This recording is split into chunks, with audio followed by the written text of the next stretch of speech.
Hello everyone, welcome back to our channel physics with ममता।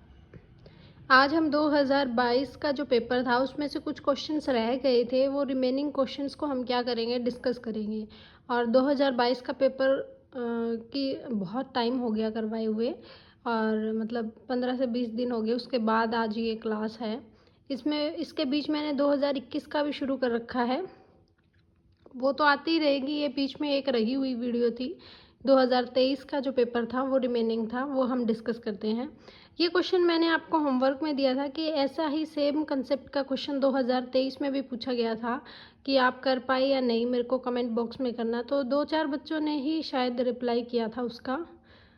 तो आप इन concepts को सीखें, है ना, क्योंकि कंसेप्ट ही सेम, बिल्कुल सेम टू सेम आपको क्वेश्चन नहीं मिलेगा, लेकिन कंसेप्ट आपको ज़रूर सेम मिल जाएगा कि ये क्वेश्चन हमने उसमें उस तरीके से किया था तो कैसे करना है। वहाँ पे हमारे पास एक्स एक्सिस में डाइपोल था, और सॉरी, वहाँ पे हमारे पास क्या था, वाई एक्सिस में डाइपोल था और एक एक्स एक्सिस में था। अब की बात, दोनों जो इक्वल चार्जेज है वो एक्स एक्सिस पे है और वाई पे हमें निकालना है। तो क्वेश्चन क्या था कि दो चार्जेज है, एक प्लस क्यू और एक माइनस क्यू, जिनको मैंने प्लेस्ड कर दिया है एक्स एक्सिस। एक की distance X equal to A और दूसरे की डिस्टेंस है X equal to minus A. और फिर मैंने क्या किया, एक plus Q charge Y axis पे रख दिया जिसकी डिस्टेंस है वाई फ्रॉम द ओरिजिन। तो force of the charge on Q क्या होगा। तो आपका जो विजुअलाइजेशन है वो कुछ इस तरह से होगा कि आपके पास एक माइनस क्यू चार्ज है, एक प्लस क्यू चार्ज है।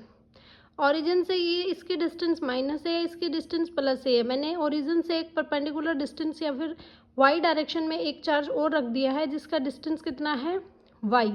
ठीक है, तो ये डिस्टेंस वाई है, ये डिस्टेंस ए है। अकॉर्डिंग टू पाइथागोरस थ्योरम ये डिस्टेंस कितना हो जाएगा, √(a² + y²। सिमिलरली ये अगर y है, ये a है, तो अकॉर्डिंग टू पाइथागोरस थ्योरम ये वाला जो डिस्टेंस होगा वो भी क्या हो जाएगा, cb distance, √(a² y²।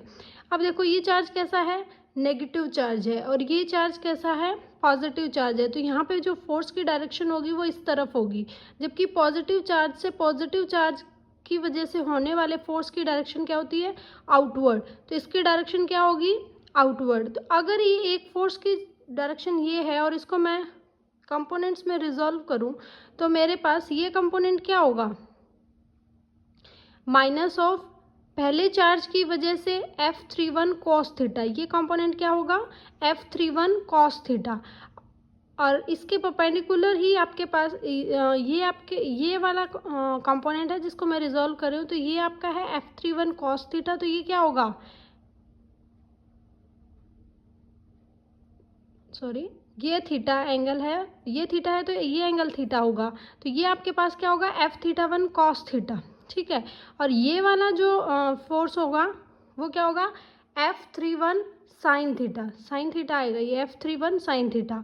Similarly अगर मैं इस फोर्स की वजह से बात करूँ तो ये फोर्स ये है, इसको अगर मैं परपेंडिकुलर में रिजॉल्व करूँ कंपोनेंट्स में तो यहाँ पे क्या होगा, F32 साइन थीटा, और ये क्या होगा, F32 कॉस थीटा। तो ये F32 साइन थीटा और F31 साइन थीटा क्या है, इक्वल एंड अपोजिट फोर्स है, क्योंकि चार्जेस भी सेम है, प्लस क्यू और माइनस क्यू। डिस्टेंस भी सेम है, √(a² + y² का √. तो ये आपके पास दोनों फोर्सेस हो जाएंगे कैंसिल। रिजल्टेंट फोर्स बचेगा सिर्फ F31 और F32 कॉस थीटा, और ये किस डायरेक्शन में है, माइनस ऑफ एक्स डायरेक्शन में। बस इसी को ही करना था। मैंने लिखा है पहले F32 आपके पास रिपल्सिव फोर्स होगा जो होगा के दोनों चार्जेस का प्रोडक्ट ओवर जो आपका डिस्टेंस का स्क्वायर है वो, तो रूट से रूट कैंसिल हो जाएगा, ये बनेगा a² + y², सिंपल। इसी तरीके से F31 हमें पता है साइन थीटा वाले कंपोनेंट्स रिजॉल्व हो गए, तो कौन बचा, सिर्फ कॉस थीटा, और दोनों ही किस डायरेक्शन में है, माइनस एक्स डायरेक्शन में। तो नेट फोर्स क्या होगा, 2F32 या 2F31 cos theta minus x direction में। तो फोर्स की वैल्यू रख दीजिए आप, KQ a² + y² cos theta minus x of x²। तो देखो ऑप्शन में कहीं भी कॉस थीटा नहीं है, तो मतलब कॉस थीटा को हमें क्या करना पड़ेगा, इन टर्म्स ऑफ जो भी आपके पास कंपोनेंट्स है उसकी फॉर्म में लेके आना पड़ेगा। हमें पता है ये अगर आपके पास राइट एंगल ट्रायंगल है जिसमें ये आपके पास क्या है, बेस, और ये क्या है, परपेंडिकुलर, और ये हाइपोटेनियस, तो आपका जो कॉस थीटा होगा वो क्या होगा,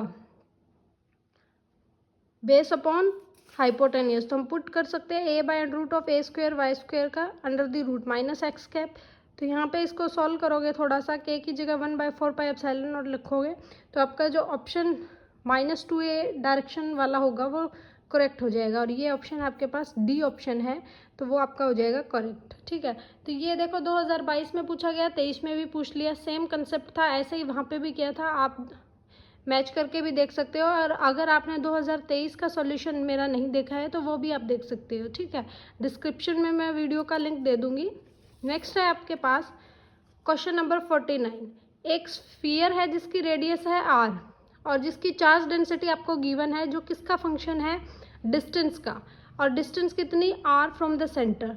तो मैं एक स्फीयर मान लेती हूँ जिसका रेडियस है r, और इसने कहा है कि एनर्जी डिस्ट्रीब्यूशन बताना है। ऐसे क्वेश्चंस हम कहाँ करते हैं, ये जनरली हम, ये क्वेश्चन वैसे ग्रिफिक्स की बुक से उठाया हुआ है, इन्होंने एमएससी में पढ़ा जाता है कि जब आपके पास डेंसिटी किसका हो, r का फंक्शन हो, तो यूजिंग स्फेरिकल पोलर कोऑर्डिनेट्स हम क्या निकालेंगे, पहले इसका चार्ज, और चार्ज किसके इक्वल होगा, D Q is equal to rho naught R into D V, क्योंकि ये क्या है, रो नॉट, जो डी क्यू चार्ज होगा वो किसके इक्वल होगा, जो आपकी चार्ज डेंसिटी है, volume charge density, that is rho into D V, और रो आपके पास क्या गिवन है, rho naught of R, R का फंक्शन, और डी वी क्या है, वॉल्यूम। तो स्फीयर का वॉल्यूम आप in terms of spherical coordinates क्या लिख सकते हैं, 4πr² इंटू डी आर। यहाँ पे 4 पाई किसकी वजह से, क्योंकि स्फीयर में क्या है, थीटा और फाई कांस्टेंट है, तो उसकी वजह से 4 पाई आ गया, और ये होगा r² dr। अगर मुझे टोटल चार्ज निकालना हो 0 से q, तो डी क्यू किसके इक्वल आएगा, 0 से r rho naught 4 pi r³ dr। तो यहाँ से इंटीग्रेट कर देंगे तो ये क्या बनेगा, आपके पास टोटल चार्ज निकल जाएगा। ये r का फंक्शन r³ का इंटीग्रेशन r4/4 0 टू r, आपके पास क्या हो जाएगी, लिमिट।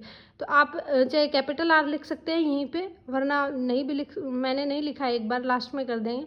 तो ये क्या होगा, रो नॉट पाई r⁴ आपके पास निकल जाएगा चार्ज। लेकिन हमसे तो क्या पूछा है, एनर्जी, तो उसके लिए हमें पहले क्या चाहिएगा, पोटेंशियल, और हमें पता है स्फीयर के लिए पोटेंशियल कितना होता है, 1/4 पाई एप्सिलॉन नॉट q/r। तो वैल्यू पुट कर देंगे, तो यहाँ से हमारे पास किसकी वैल्यू आ गई, पोटेंशियल की। और वर्क डन क्या होता है, कितना चार्ज ने, work done should be D Q into potential, तो वर्क डन होगा v इंटू डी क्यू। तो टोटल वर्क डन अगर मुझे निकालना है तो इंटीग्रेट कर देंगे, 0 से w वर्क डन, 0 से r, जो आपके v की वैल्यू थी वो पुट करके, डी क्यू की वैल्यू क्या थी, रो नॉट 4 पाई r³ dr। तो दोबारा इंटीग्रेट करेंगे तो ये आपके पास क्या बनेगा, रो नॉट का square pi by epsilon not, r6 का इंटीग्रेशन r7/7, 0 से r अगर इंटीग्रेशन लिमिट पुट करते हैं तो r7/7। थोड़ा सा रीअरेंज करेंगे, क्योंकि ऑप्शन में के अकॉर्डिंग चलना है ना हमें, तो हम क्या करेंगे, r से मल्टीप्लाई और r से ही क्या कर देंगे, डिवाइड कर देंगे। तो मैंने यहाँ पे क्या किया है, r से मल्टीप्लाई और r से ही डिवाइड कर दिया है। तो ये बनेगा rho naught square pi square r⁴ 7 pi epsilon naught. तो और ये आपके पास क्या है, रो नॉट पाई r⁴ क्या है, q, तो ये क्या बन जाएगा, q² 7 पाई एप्सिलॉन नोट। और r का मैंने बताया था ना कि r ही कैपिटल R है, तो आप यहाँ पे कैपिटल R लिख सकते हो R को। तो इक्वेशन जो ऑप्शन नंबर फर्स्ट हो जाएगा वो आपके पास क्या हो जाएगा, करेक्ट हो जाएगा। तो इस क्वेश्चन में ये जनरली एमएससी से रिलेटेड क्वेश्चन है, क्योंकि हम ऐसे क्वेश्चंस वहीं पे डील करते हैं, एमएससी में ग्रिफिक्स की बुक्स से सॉल्व कर सकते हैं हम, वहाँ से ये क्वेश्चन पूछा गया है। ठीक है, तो ऐसे क्वेश्चन वहाँ से ही पूछे जाते हैं। इस पेपर में लगभग एमएससी के क्वेश्चंस थे 2022 में, 2021 में भी हम कर रहे हैं, कुछ क्वेश्चन है, लेकिन इसमें कम से कम 10 से 12 क्वेश्चन एमएससी के हैं, तो थोड़ा सा इस पर ज़्यादा फोकस रहा है इनका।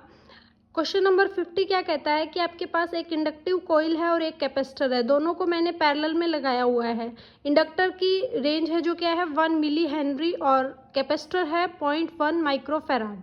तो कब मैक्सिमम वैल्यू होगी रेजिस्टेंस ऑफ कॉइल की, सो दैट जो सर्किट है वो क्या रहे, ऑसिलेटिंग, चाहे वो पैरेलल एलसीआर सर्किट बोले चाहे वो सीरीज एलसीआर सर्किट बोले। Resonant frequency maximum value of resistance देता है, और रेजोनेंट फ्रिक्वेंसी होती क्या है, जब आपका एक्सएल किसके इक्वल हो, XC, impedance of inductor is equal to the impedance of capacitor, तभी आपके पास किसकी मैक्सिमम वैल्यू मिलती है, रेजिस्टेंस की।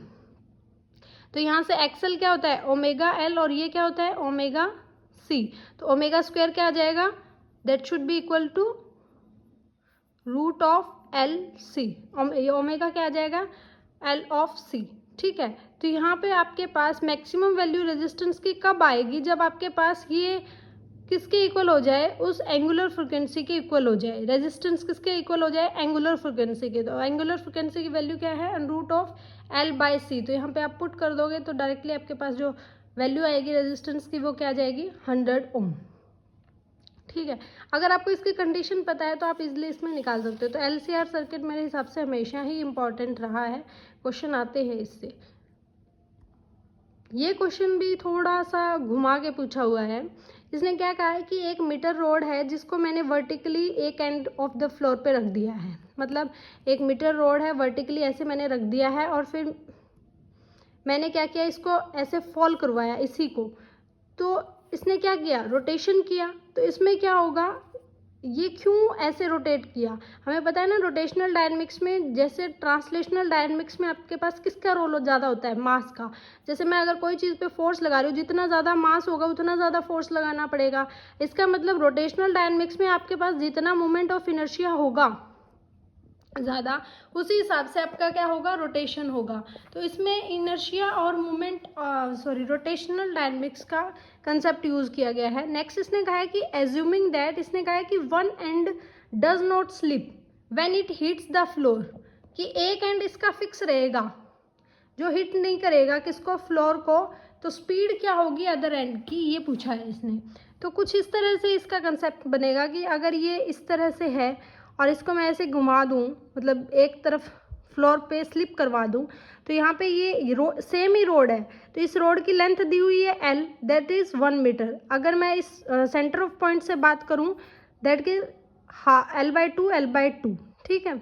इसने क्या कहा कि जो पोटेंशियल एनर्जी होगी वो किस में कन्वर्ट हो जाएगी, रोटेशनल एनर्जी में। क्योंकि ये वर्टिकली स्टेबल था तो इसकी कुछ ना कुछ पोटेंशियल एनर्जी थी। जब मैंने एकदम से इसको ऐसे फॉल करवाया या स्लिप करवाया तो ये किसके इक्वल होगी, जितना इतना इसने रोटेट किया। तो पोटेंशियल एनर्जी कितनी होती है, mgh, that should be equal to half I omega square. I क्या है यहाँ पे, मोमेंट ऑफ इनर्शिया। हमें पता है रोड का मोमेंट ऑफ इनर्शिया सेंटर पे कितना होता है, ml/12। लेकिन हमें क्या कहा गया, इसने पॉइंट क्या था कि इसका एक एंड फिक्स्ड है। तो मतलब एक एंड से ही आपका रोटेशन पास होगा। तो एक एंड के परपेंडिकुलर से आपका मोमेंट ऑफ इनर्शिया कितना होता है at one end of the rod, that should be ml/3। तो पुट कर देंगे, h की वैल्यू क्या होगी, यहाँ से यहाँ तक की दूरी, क्योंकि एक एंड इसका क्या है, फिक्स है। तो ये क्या होगा, L/2। तो वैल्यू पुट कर देंगे, ये बनेगा mg L/2 1/2 ml/3 into omega square. तो ओमेगा स्क्वेयर की वैल्यू क्या आ जाएगी, दैट इज √3g, क्योंकि l की वैल्यू क्या है, 1। ये है ओमेगा। और हमें पता है रोटेशनल डायनेमिक्स के अकॉर्डिंग वेलोसिटी और एंगुलर फ्रिक्वेंसी का क्या रिलेशन होता है, v is equal to R omega. तो v को क्या लिख सकते हो आप, v r क्या है इसकी length, that r is equal to l, और l की वैल्यू क्या है, 1। तो ओमेगा किसके इक्वल था, √3g। तो इसका मतलब स्पीड भी क्या हो जाएगी, √3g। तो ये ऑप्शन नंबर बी इसका क्या हो जाएगा, करेक्ट हो जाएगा। बस इसमें यही कंसेप्ट था कि ये एक एंड पे फिक्स्ड है और इसका जो रोटेशन है due to movement of inertia क्या हो रहा है। ठीक है, नेक्स्ट है आपके पास क्वेश्चन नंबर 52। ये क्या कहता है, ये पोटेंशियोमीटर से क्वेश्चन पूछा गया है। इसने कहा है कि एक रेजिस्टेंस है 2 ओम का, जिसको मैंने कनेक्ट किया है across 1 gap of the metre bridge. जैसे जैसे स्टेटमेंट में कहता है हम वैसे वैसे एक डायग्राम बना लेंगे कि मैंने क्या किया, एक 2 ओम का रेजिस्टेंस को, जिसको मैं आर मान लेती हूँ, उसको मैंने क्या किया, कनेक्ट किया है मीटर ब्रिज के एक गैप पे। और length of the wire is 1 metre, पूरी की वायर की लेंथ कितनी है, 1 मीटर है। और एक अननोन रेजिस्टेंस है एस एक्स, जो क्या है, ग्रेटर देन है 2 ohm, is connected to another gap, कि 2 इस रेजिस्टेंस से उसकी वैल्यू ज़्यादा ही होगी और वो अनदर गैप में है। व्हेन दीज रेजिस्टेंस, पहला कंडीशन तो ये हो गया। फिर दूसरा कंडीशन इसने क्या दिया है कि जब मैं रेजिस्टेंस को इंटरचेंज कर दूं, मतलब ये रेजिस्टेंस यहाँ आ जाए और ये यहाँ चला जाए, तो इसका बैलेंस पॉइंट शिफ्ट हो जाता है कितना, 20 मीटर। पहले वाले का बैलेंस पॉइंट इसने बताया नहीं, सिर्फ उसने ये कहा कि कि आपके पास 100 मीटर की लेंथ है, तो अपने आप से ही हमें एज्यूम करने पड़ेगा कि कितने पॉइंट पे वो बैलेंस हो रहा है। लेकिन दूसरे में इसने बता दिया कि जो फर्स्ट का बैलेंस पॉइंट है ना, उससे वो कितना शिफ्ट हो रहा है, 20 सेंटीमीटर। इसका मतलब दो इक्वेशंस बनेंगी। हमें बताना है वैल्यू ऑफ अननोन रेजिस्टेंस, ठीक है। तो अकॉर्डिंग टू मीटर ब्रिज आपके पास क्या होता है, resistance over length equal to second gap का रेजिस्टेंस ओवर लेंथ। तो टोटल लेंथ कितनी है, 100। इसमें होता क्या है कि हमारे पास एक जोकी होती है जिसको हम यहाँ पे अटैच करके देखते रहते हैं मीटर ब्रिज पे, जहाँ पे गैल्वेनोमीटर 0 डिफ्लेक्शन दे देता है, वही आपका क्या हो जाता है, बैलेंस पॉइंट हो जाता है। तो हमारे पास मान लेते हैं अगर ये टोटल डिस्टेंस 100 है, तो मैं मान लेती हूँ कि L डिस्टेंस पे वो क्या कर रहा है, बैलेंस हो रहा है। तो S की जो डिस्टेंस बचेगी वो कितनी बचेगी, 100 माइनस L। तो यहाँ पे पुट कर देंगे, ये इक्वेशन बनेगी 1। R की वैल्यू आपको गिवन है 2 ओम और S को मैंने X मान लिया, तो equation should be written as 2/L that is equal to X/100 minus L। तो इसको एक इक्वेशन नंबर 2 नेम दे देंगे। सेकेंड केस में इसने शिफ्ट कर दिया, तो शिफ्ट करने के बाद आपका इसने क्या कहा था कि जो बैलेंस पॉइंट है वो कितना शिफ्ट हो गया, 20 सेंटीमीटर ज़्यादा। तो L प्लस 20 हो जाएगा और ये क्या होगा, 100 minus L plus 100 minus L minus 20। तो ये आपके पास क्या बनेगा, क्योंकि हम लिख सकते हैं ना कि अगर आपका बैलेंसिंग पॉइंट L प्लस 20 है तो टोटल लेंथ कितनी है, 100 सेंटीमीटर। 1 मीटर को 100 सेंटीमीटर लिख सकते हैं, तो ये क्या होगा, 100 सेंटीमीटर माइनस L प्लस 20। तो ये क्या बनेगा, इक्वेशन बन जाएगी X/L plus 20 is equal to 20 of 80 minus L। तो इस इक्वेशन को क्रॉस मल्टीप्लाई करके जब आप सॉल्व करोगे तो X की वैल्यू कितनी आ जाएगी, 3 ओम। ये क्वेश्चन ईजी था। सिर्फ आपको ये पता होना चाहिए कि मीटर ब्रिज, आजकल metre bridge, potentiometer, Wheatstone bridge principle, इन पे क्वेश्चन आने लगे हैं, पहले इतने नहीं पूछे जाते थे। तो ये टॉपिक्स भी आपको कर लेने चाहिए, ठीक है। नेक्स्ट है आपके पास क्वेश्चन नंबर 53। ये क्वेश्चन भी थोड़ा मुश्किल कह सकते हैं क्योंकि इसमें एकदम से गैस नहीं हो रहा है ये क्या कहना चाह रहा है। ये कह रहा है कि एक इलेक्ट्रिक डाइपोल है जिसको मैंने ओरिजिन पे रखा हुआ है, ठीक है, और डायरेक्टेड है एक्स एक्सिस पे। तो मैंने एक इलेक्ट्रिक डाइपोल बना दिया। इसके बाद इसने कहा कि एक पॉइंट P है जो किसी डाइपोल से किसी दूरी पे है, और वो जो P पॉइंट है ना वो इलेक्ट्रिक फील्ड से parallel to the X axis है, मतलब एक्स एक्सिस के वो क्या है, पैरेलल है। और वो कितना एंगल बना रहा है, थीटा एंगल बना रहा है with respect to X axis. तो ये एंगल आपके पास कितना है, थीटा एंगल है। किसके साथ, एक्स एक्सिस के साथ ये P पॉइंट कितना एंगल बना रहा है, थीटा। लेकिन ये P पॉइंट पैरेलल किसके है, वर्टिकल एक्सिस के। तो हमें बताना है रिलेशन कि जो ये tan थीटा एंगल है वो कितना होगा। तो इसके लिए हमें क्या करना होगा, देखो जब डाइपोल की बात आती है तो हम क्या करेंगे, इलेक्ट्रिक फील्ड और डाइपोल दोनों की बात आ रही है तो वहाँ पे हम tan अल्फा कैसे निकालते हैं, जो किसका रेशियो होता है, electric field at equatorial line to the electric field at axial line. और हमें पता है इन दोनों की इलेक्ट्रिक फील्ड में कितना चेंज होता है, that should be equal to equatorial line की वजह से आपके पास इलेक्ट्रिक फील्ड आएगा के की वैल्यू है 1/4 pi epsilon naught P sine theta R cube. Similarly यहाँ पे क्या आएगा, K 2P cos theta by R cube. तो यहाँ पे जब इसको सॉल्व करेंगे तो ये आएगा tan alpha is equal to half tan theta. और देखो ये थीटा एंगल बना रहा है, ये 90 एंगल है। और अगर मैं कह दूँ कि ये आपके पास एंगल है एक्सियल एंगल इस P पॉइंट से, ये कितना है, अल्फा है। तो आपके पास थीटा प्लस अल्फा की वैल्यू क्या होगी, 90। तो यहाँ से अल्फा आ जाएगा 90 माइनस थीटा। तो ये क्या बनेगा, tan 90 minus theta is equal to half tan theta. तो tan square theta is equal to 2। तो tan थीटा की वैल्यू क्या आएगी, √2। तो ऑप्शन नंबर फर्स्ट आपका क्या हो जाएगा, करेक्ट हो जाएगा, ठीक है। नेक्स्ट है आपके पास क्वेश्चन नंबर 54। ये क्वेश्चन भी MSc में पढ़ते हैं हम, नेट में पूछा जाता है जनरली, कि आपके पास current density, surface current density given है 30 micro ampere per centimetre square. एक आपके पास जे सिंपल गिवन है, इसको सरफेस नहीं सैचुरेटेड बोलते हैं, सॉरी, ये सैचुरेटेड करंट डेंसिटी और ये simple current density, and E is equal to 3 KT की आपको वैल्यू गिवन है। तो इसने पूछा है कि कितनी वैल्यू अप्लाइड होगी फॉरवर्ड वोल्टेज पे for a PN junction diode, nearly ये वैल्यूज आपको गिवन है। तो हमें डायोड इक्वेशन सिर्फ ये होती है, ID is equal to IA E power VD मतलब आपके वोल्टेज, नीटा VT का मतलब थर्मल वोल्टेज, और ये है डायोड वोल्टेज -1, ठीक है। ये होती है डायोड इक्वेशन। अगर मैं दोनों तरफ एरिया से डिवाइड कर दूँ तो ये किसकी फॉर्म में आ जाएगी, करंट डेंसिटी की फॉर्म में आ जाएगी, क्योंकि क्वेश्चन में हमें क्या गिवन है, करंट डेंसिटी। तो ये क्या आएगा, आई डी बाई ए और is equal to I S by A E power V D, V इसके पैर में है ये, V D by eta V T minus 1। ठीक है, तो इन सब की वैल्यूज़ आपको गिवन है, सिर्फ पुट करनी है। जब आप इसको पुट करके सॉल्व करोगे तो ये जो फॉरवर्ड बायस वोल्टेज या फिर डायोड की जो वोल्टेज है वो कितनी आ जाएगी, 0.25 वोल्ट। और ये डायोड इक्वेशन हम एमएससी में पढ़ते हैं कि डायोड इक्वेशन क्या होती है। ठीक है, तो ये भी एमएससी का ही क्वेश्चन था। नेक्स्ट है क्वेश्चन नंबर 55 कि आपके पास एक इलेक्ट्रिक फील्ड है inside an insulating cylinder with a radius R, when its axis is on z axis carries polarization in x axis। ठीक है, तो आपके पास इलेक्ट्रिक फील्ड कितना होगा ये पूछा है इसने। तो मैंने जब इसको सॉल्व किया तो मेरा ये आ रहा है बी ऑप्शन, और इनका ऑफिशियल आंसर है 3। तो ये मेरे से हुआ नहीं क्वेश्चन। इसमें हम इसको सॉल्व करने का तरीका होता है वैसे, that should be equal to E dot D S. आपकी जो मैक्सवेल इक्वेशन है वो किसके इक्वल होती है, रो बाय एप्सिलॉन नॉट, और इस रो को लिखते हैं हम bound charge density plus free charge density. जब आप बाउंड चार्ज डेंसिटी की बात करते हैं तब आप पोलराइजेशन की बात करते हैं, और उसमें फ्री चार्ज इंसुलेटिंग है तो फ्री चार्ज डेंसिटी क्या होगा, 0। तो ये क्या बनेगा, bound density rho B that is epsilon naught. और ये जो बाउंड चार्ज डेंसिटी है इसी को पोलराइजेशन की फॉर्म में हम क्या लिख सकते हैं, या फिर जो पोलराइजेशन बाउंड चार्ज डेंसिटी होती है वो क्या होती है, minus of divergence of polarisation. ये डाइवर्जेंस होता है किसका, पोलराइजेशन का।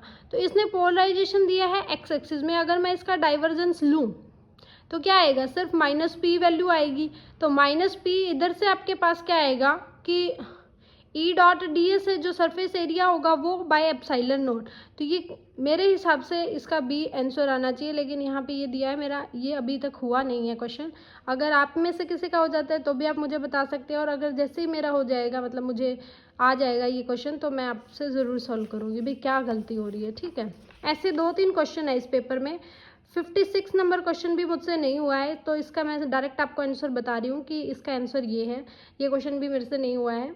नेक्स्ट आपके पास 57 नंबर क्वेश्चन, इसके बाद वाले क्वेश्चन हुए हैं लेकिन उनके पेज गायब हो गए कि वो कौन कौन से क्वेश्चन रहते हैं, तो उनको मैं चेक करके और इन दोनों का सॉल्यूशन निकल जाएगा तो साथ ही करवा दूंगी। ठीक है, तो ये है, गलत करवाने से अच्छा है आप मना कर दो कि मुझे नहीं आया, इसमें कोई वो नहीं है, क्योंकि मैं भी सीख रही हूँ। सब फिज़िक्स तो मुझे भी नहीं आती है, क्योंकि फ़िज़िक्स बहुत वाइड है भाई, इतना तो मुझे भी नहीं आता। जितने मेरे से सॉल्व हो पाते हैं, जितना मैं कर पाती हूँ उतना मैं मेरा बेस्ट करने की कोशिश करती हूँ, चाहे मुझे किसी भी सोर्स की हेल्प क्यों ना लेनी पड़े। लेकिन ये विद सोर्स भी नहीं हुए हैं ये क्वेश्चंस, या तो इनमें कुछ ना कुछ गलतियाँ हैं या फिर इनके पता नहीं इनका कहाँ से उठाए हुए क्वेश्चंस हैं। तो आपका ये क्वेश्चन 57 नंबर बता रही हूँ मैं कि आपको ये क्वेश्चन मिल गया था, इसका सॉल्यूशन नहीं मिला, इसको फिर मैंने दोबारा ही सॉल्व कर दिया है, क्योंकि इसके लास्ट के 2 पेज इधर उधर हो गए बीच में। इसकी मैंने वीडियो बनाई, वो वीडियो भी इधर उधर होगी, पता नहीं कहाँ होगी। तो इस पेपर के लास्ट में से ये थोड़ी सी बहुत दिक्कतें आ ही गई। ठीक है, क्वेश्चन नंबर 57 करते हैं। एक मैग्नेटिक मूवमेंट निकालना है आपको due to rotation of charged spherical shell of radius R. ये कैसे निकलेगा, तो हम इस क्वेश्चन को मैंने वैसे तो हम ईएमटी के हिसाब से भी कर सकते हैं, लेकिन इस क्वेश्चन का इजी आंसर पड़ता है एटॉमिक एंड मॉलिक्यूलर थ्योरी से, कि हमारे पास क्या है, एक स्फेरिकल शेल है जिसका सिग्मा चार्ज डेंसिटी आपको गिवन है, और इस स्फेरिकल सेल का जो रेडियस है वो कितना है, आर, और वो रोटेट हो रहा है ओमेगा फ्रिक्वेंसी से। तो मैग्नेटिक मूवमेंट होता क्या है, मैग्नेटिक मूवमेंट होता है करंट इनटू एरिया। अगर आप इलेक्ट्रोडायनेमिक्स की हेल्प से निकालते हैं इसको, तो आप क्या कर सकते हैं इस क्वेश्चन में कि पहले आप क्या निकालो, एरिया निकालो। ठीक है, एरिया कहाँ से निकलेगा, इसके मैग्नेटिक फील्ड से, कि पहले आप इसका मैग्नेटिक फील्ड निकालो अकॉर्डिंग टू बायोस्वेट्स लॉ के हेल्प से, और फिर आप इस वहाँ पे इस आई को पुट करें और फिर एम निकालें। और अगर आप इसको एटॉमिक एंड मॉलिक्यूलर थ्योरी के अकॉर्डिंग करते हैं, क्योंकि रोटेशन आ गया ना, जब हमारे पास इसका रोटेशन आ गया, जो भी आपके पास स्फेरिकल शेल है, तो हमारे पास एक रेशियो होता है किस किस का, magnetic movement to orbital angular momentum L that should be equal to Q by 2m। आपने बहुत वेल नाउन पढ़ा होगा, कई बुक्स में ऐसे लिख देते हैं mu L by L is equal to E by 2m। जहाँ पे आप लार्मर प्रिसेशन पढ़ते हैं वहाँ पे आपने ये फॉर्मूला पढ़ा होगा, तो मैं इस फॉर्मूले का ही यूज़ कर रही हूँ। हमें पता है L क्या है, ऑर्बिटल एंगुलर मोमेंटम, और इन rotational bodies orbital angular momentum को मैं क्या लिख सकती हूँ, L is equal to I omega. तो मैंने पुट कर दिया, तो यहाँ से आपके पास ये क्या बनेगा 2m into Q I omega square. इसमें कंफ्यूज मत होना, ये मास नहीं है, ये क्या है, magnetic moment, that should B magnetic moment. और ये जो स्मॉल m है ये है स्फेरिकल शेल का मास, ठीक है। तो आपके पास ये क्या बनेगा 2mm is equal to Q of I cross omega. हमें पता है आई क्या है, मूवमेंट ऑफ इनर्शिया, और ये हमारे पास क्या है, एक स्फेरिकल सेल जो किसके अबाउट मूव कर रहा है, इसके एक्सिस के, सेंटर ऑफ एक्सिस के ये अबाउट मूव कर रहा है ना। तो सेंटर ऑफ एक्सिस के अबाउट जब मूव करता है तो स्फेरिकल शेल का मूवमेंट ऑफ इनर्शिया क्या होता है, I is equal to 2/3 of M R square. तो यहाँ पे पुट कर देंगे आई की जगह, तो आपके पास मास क्या बनेगा Q/3 are square of omega. लेकिन हमसे ये Q की फॉर्म में नहीं पूछा, इसने सरफेस चार्ज डेंसिटी सिग्मा की फॉर्म में पूछा है। तो हमें पता है सरफेस चार्ज डेंसिटी Q क्या होता है, सिग्मा क्या होता है, चार्ज अपॉन एरिया, और एरिया क्या है, स्फेरिकल शेल का, that should be pi R square.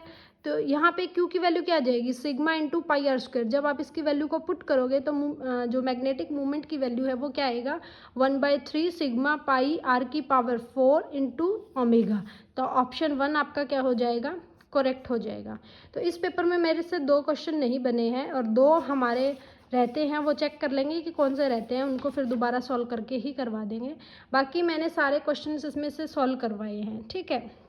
2022 का पेपर 2023 के मुकाबले हार्ड था, लेकिन 2019 के मुकाबले ये बहुत अच्छा पेपर था, क्योंकि 2019 में आपके पास ना एमएससी के बहुत सारे 20 से 25 क्वेश्चन पूछे गए हैं। इस पेपर में भी लगभग अगर हम एनालाइज करें तो 12 से 13 क्वेश्चन एमएससी लेवल के पूछे गए हैं। मतलब जिसमें आप डायोड इक्वेशन है, चाहे ग्रिफिथ की बुक्स का इलेक्ट्रोडायनेमिक्स है, वहाँ से क्वेश्चन ज़्यादा बने हैं, ठीक है। लेकिन फिर भी जैसे मैंने कहा आपको 35 से 45 तक के मार्क्स लाना तो इजी है, क्योंकि ये तो सारा +1 2 ही आएगा, ठीक है। तो इस पे आपको कमांड करने की ज़रूरत रहेगी, और जितना ज़्यादा आप इन क्वेश्चंस को खुद एनालाइज करेंगे ना उतना ही ज़्यादा फ़ायदा होगा। ये क्वेश्चन के नोट्स मैं जब खुद तैयारी करती थी मैंने तब बनाए थे, क्योंकि मेरा मानना ये है कि जब मैं क्वेश्चन को खुद लिखूंगी तो मैं उसको खुद पढ़ूंगी और खुद ज़्यादा ध्यान दूंगी कि क्वेश्चन में एग्जैक्टली दिया क्या है और कैसे करना है। तो हम क्या कर सकते हैं, फिर हमारा जो वो कहते हैं ना माइंड के पोर्ट्स ओपन होते हैं, तो हमारे एकदम से कंसेप्ट याद आता है कि कैसे करना है। तो आप भी ऐसे करिया करें तो आपको ज़्यादा बेटर रहेगा। मतलब सिर्फ देखने से नहीं, प्रैक्टिस करने से ही होगा। चाहे आप अपनी रेफरेंस जो मर्जी आपके पास बुक है उसका रेफरेंस लेके जो जो टॉपिक्स प्रीवियस ईयर में पूछे गए हैं उनसे क्वेश्चंस देखें कि वहाँ पे क्वेश्चंस कैसे हैं और कैसे डील करना है ना। यही बेस्ट वे है तैयारी करने का आपके पास, ठीक है। तो thank you so much. Positive comment करना बिल्कुल ना भूलें, मेरे चैनल को सब्सक्राइब शेयर करना भी बिल्कुल ना भूलें। Stay tuned with us. Thank you.